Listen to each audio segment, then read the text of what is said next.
na kwenda katika sub county zao, na katika chopa yako nilibaki mimi na pilot Faruk Kibet na askari wako ambaye ni bodyguard.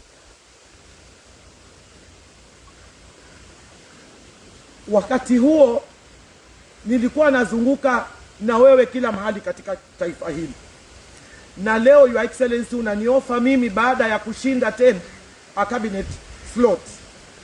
Na leo kwani wewe ni nani? Wewe ni rais katika taifa hili ambaye nilikupenda nikakufanyia kampeni na nikakubeba peke yangu kabla wale wanaosema wanakushawishi wewe kunisaliti mimi. Kwa hivyo leo wewe ni rais, mimi hata kazi ya kufegia katika serikali yako sina.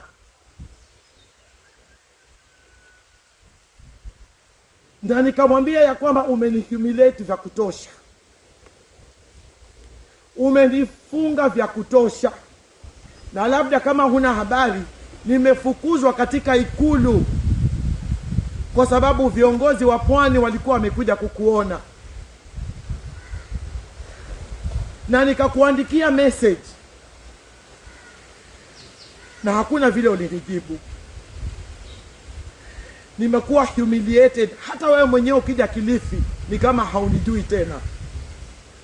Your Excellency, kuniahidi tena mimi kwamba nikufanyie campaign ndio uje unipe cabinet slot, wakati wewe leo ni rais na mimi nimepitia yote yaliyo magumu katika serikali yako bila hata usaidizi. Imenichukua muda sana kuyavumilia yote haya, na mpaka mwisho ni leo umenisacrifice mara nyingi kwa neno moja tu, look at the bigger picture. Na nilimwambia I have no problem with the bigger picture, lakini nataka tu uwapatie watu wa Kilifi na hata mimi haki zangu za kidemokrasia. Kwa hivyo imenichukua muda sana, na imefika wakati, kwa sababu nimeweka ahadi kwa watu wa Kilifi ya kwamba mimi Aisha sitawa betray, sitawa disappoint, and I will never let them down. Nataka niwape nafasi watu wa Kilifi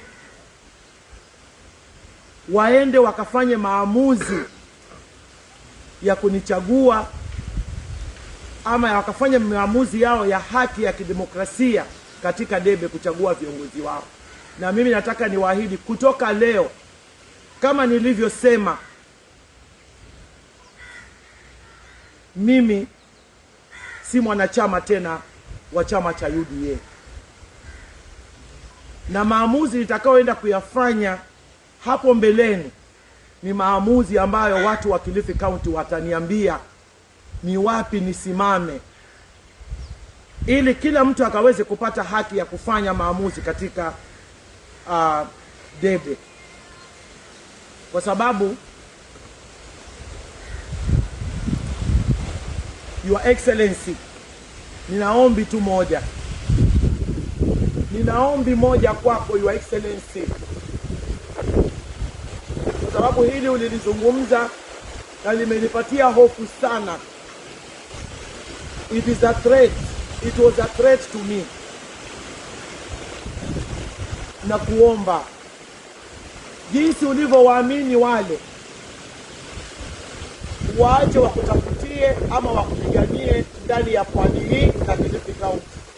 Na mimi pia uniache nikiwa salama, ili nikaungane na yoyote yule ambaye atakuwa amejizungumzia ideologies zake ambazo zitawafaa watu wetu wa Kilifi County, pwani na Kenya kwa ujumla. Ombi langu kwako Your Excellency ni hilo: usinidhuru, usinidhuru. Asanteni sana. Mungu aibariki Kilifi na wabariki watu.